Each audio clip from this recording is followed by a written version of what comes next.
दोस्तों जय श्री राम। बोलिए शेरा वाली मैया की जय हो। जैसे कि दोस्तों आप सभी को पता है कि नवरात्रि आ रही है और नवरात्रि के पावन अवसर पर आप सभी को बहुत सारी शुभकामनाएं, बहुत सारी हार्दिक खुशियां आपके घर में माता रानी लेके आए। तो दोस्तों आज मैं फिर आपके सामने एक और नई वीडियो के साथ और एक नए टॉपिक के साथ और एक नई बहार के साथ आपके लिए गुरुजी के पास लेके चलूँगी। और साथ में आपको दोस्तों बताएंगे कि जो है आपको नवरात्रों की पूजा कैसे करनी चाहिए, किस तरह से जो है आपको किस विधि विधान से और कौन कौन सी चीज़ों का आपको ध्यान रखना चाहिए, कौन कौन सी बातें जो है हमें पता होनी चाहिए, जिससे जो है हमारे घर में सुख शांति समृद्धि और माता रानी की खूब कृपा जो है बनी रहे। तो दोस्तों अगर वीडियो अच्छी लगती है तो लाइक करें, शेयर करें, कमेंट करें और अगर आप चैनल पे नए हैं तो चैनल को सब्सक्राइब करना भी ना भूलें। साथ में बेल आइकन है उसको प्रेस कर दें ताकि आने वाली हर एक वीडियो की नोटिफिकेशन आप तक सबसे पहले पहुंच जाए। जय श्री राम। जय श्री राम जी, जय श्री राम। जैसा कि गुरुजी अब नवरात्रि आ रही है तो नवरात्रों के लिए जैसे लोगों के कमेंट भी एक दो जनों के आए हैं मेरे पास कि हम लोग माता रानी को कैसे प्रसन्न करें और किस तरह से जो है माता की पूजा हमें करनी चाहिए, नवरात्रों का क्या महत्व होता है नवरात्रों का, वो सारी चीज़ें थोड़ा सा डाउट है लोगों को, मन में भी सवाल है, इच्छाएँ हैं और माता की कैसे हम माता को प्रसन्न करें, इसके बारे में थोड़ी सी जानकारी दें। जय श्री राम सभी भक्तों को। ऐसा होता है कि जो नवरात्रि का पावन त्यौहार, जैसे हमारे घर में एक शादी का त्यौहार होता है, हम एक शादी की कोई शादी घर में चल रही होती है, माहौल बनता है, सारी सारी रात जगते हैं। तो साधक लोग भी 9 के 9 दिन पूरी विधि विधान से माता रानी को जागृत करते हैं, क्योंकि 9 के 9 दिन माता का आगमन होता है। और दरबार के अंदर जिस प्रकार से आपने भाव प्रकट करके आप पूजा याचना करोगे, उसी प्रकार से माता आपको आशीर्वाद देगी, शक्तियों के रूप में वहाँ विद्वान होएगी। और बहुत से लोग क्या करते हैं, इस दौरान वेदी सजाते हैं, वेदी पे माता का वास करते हैं और अखंड ज्योत लगाते हैं। फिर बहुत से लोग हवन करते हैं। अब मैं आपको एक नॉर्मल तरीके की एक पूजा के बारे में बता देता हूँ कि आपको क्या करना चाहिए। आपको क्या करना है, जैसे बहुत से लोग, ये हमारा एक किस्म का नया साल भी होता है। हिंदू संस्कृति के अनुसार जो प्रथम नवरात्रा होता है हमारा एक किस्म का नया साल का रूप भी है।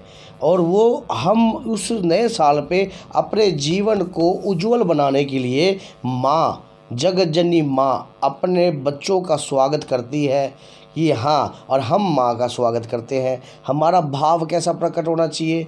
अब यही भाव प्रकट करने के लिए आपको बहुत प्रकार की पूजा का पाठ बताया है, जैसे कि चंडी चरित्र का आप पाठ कर सकते हो, दुर्गा सप्तमी का पाठ कर सकते हो, ऐसे ही अगला स्तोत्र कर सकते हो। और उसके बाद बहुत सी दुर्गा रक्षा कवच का पाठ कर सकते हो, दुर्गा चालीसा का पाठ कर सकते हो। अगर आपको माता की साधना करनी है तो उस साधना का तो पूर्ण रूप से विधान है, उस पर मैं फिर कभी आपकी वीडियो बनाऊंगा। और लेकिन अगर आपने अच्छे तरीके से विधि विधान से पूजा करनी है तो आपने क्या करना है, थोड़ी सी आपने जौ लेनी है, उस जौ को रेत में आपने मिला देना है और एक छोटी सी आपने हंडिया लेनी है। हंडिया, उसके अंदर आपने 1 रुपये का सिक्का और थोड़े से अक्षत, थोड़े से चावल आपने उसमें डाल देने हैं।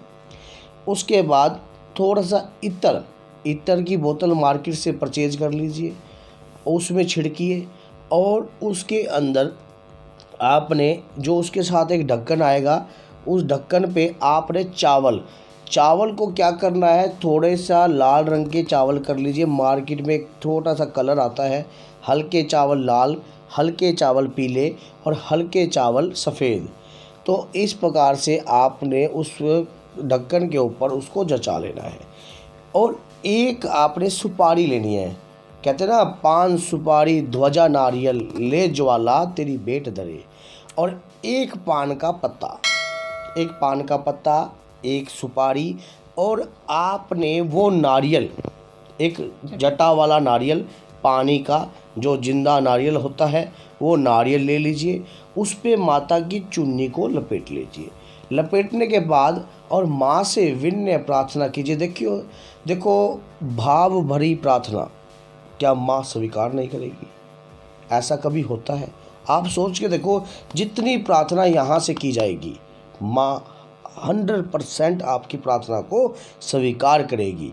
और जब माँ की आपकी विनय प्रार्थना होगी और उसके बाद अगर कोई माँ की स्तुति जानता है तो माँ की स्तुति से प्रार्थना कीजिए। आह्वान क्रिया जानता है तो आह्वान क्रिया से आप प्रार्थना कीजिए। अगर कोई व्यक्ति कुछ नहीं जानता तो मैं तो उसको एक ही बात पढ़ूंगा कि उसको भगवान शंकर का पंचाक्षर मंत्र का जाप करे और श्री ओम सीताराम का जाप करे और एक 10 रुपये की दरखास्त लगाए हनुमान जी महाराज के नाम की, बालाजी सरकार के नाम की। वो विधिवत आपके कार्य को करवाने के लिए दूत महाराज अपने आप ही आपकी बुद्धि पर फिट हो जाएंगे, क्योंकि पवन पुत्र तुम पवन समाना, पवन देव के पुत्र हैं और पवन के समान इनका वेग है। जैसा कार्य आप चाहते हो उसी प्रकार से उसी रूप में बाबा प्रकट हो जाएंगे। जब आप माता की पूजा करने के लिए कार्य कर रहे हो और विनय प्रार्थना से कर रहे हो, अपने हृदय की आवाज़ से कर रहे हो, तो बाबा क्यों नहीं स्वीकार करेंगे?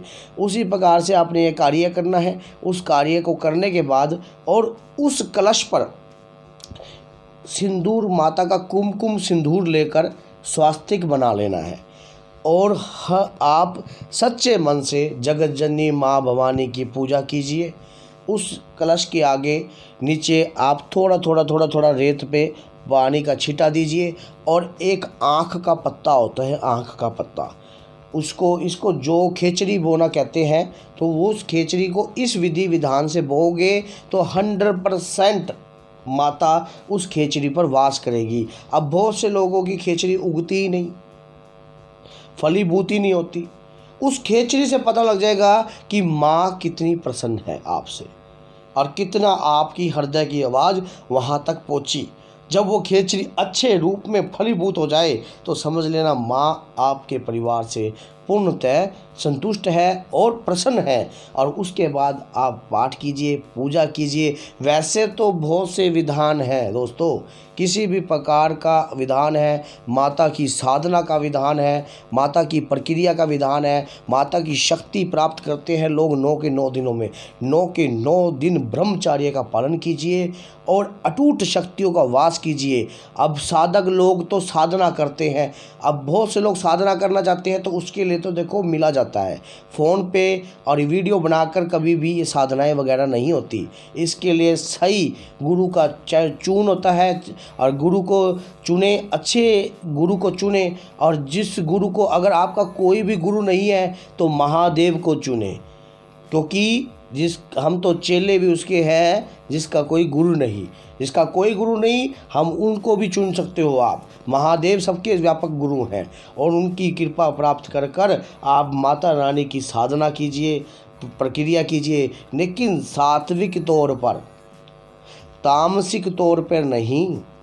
अगर तामसिक तौर पे करोगे तो उसके दंड के पात्र भी आप ही होगे। अगर साधना को सात्विक तौर पे किया जाए तो वो साधना कभी आपके कुटुंबों को सेधेगी नहीं, कुटुंब ने परिवार को। अगर तामसिक तौर पर साधना करोगे तो वो आपके परिवार को सेध सकती है, क्योंकि अगर आपके पास गुरु नहीं है, रक्षा कवच नहीं है, तो इस प्रकार की हुई साधना आपका नुकसान कर सकती है। तो दोस्तों, मैं ज़्यादा समय ना लेते हुए थोड़ी सी ये वीडियो बनाई है, क्योंकि बहुत से लोगों का कमेंट नीचे आया हुआ था और हमारा अधिक से अधिक यह कार्य है हिंदू संस्कृति का प्रचार करना, उनसे जुड़े हुए लोगों को जो ज्ञान उनका भ्रमित हो जाता है। जैसे कि बहुत से लोगों का ज्ञान किसी भी प्रकार का भ्रमित है, मेहंदीपुर के बारे में भी भ्रमित है, तो हम उनको ये छोटी छोटी बातें जो भी हम दे सकते हैं अपने मुख के द्वारा, बाबा की कृपा से द्वारा, वो उन तक पहुंचा देते हैं। तो दोस्तों, जय श्री राम, जय श्री बालाजी महाराज और माता रानी आप सभी भक्तों का कल्याण करे। जय श्री राम। इस वीडियो को लाइक कीजिए अगर अच्छी लगती है तो, नहीं तो डिसलाइक भी कर सकते हो, आपकी इच्छा है। और अधिक से अधिक शेयर कीजिए, कमेंट कीजिए अगर आप चाहते हो कि किसी भी टॉपिक पर वीडियो बनी जाए, हमारे पास जितना ज्ञान है बाबा की कृपा से, बाबा के दूत महाराज की कृपा से हम उतना ज्ञान आपको देने के लिए समर्थ रहेंगे। जय श्री राम।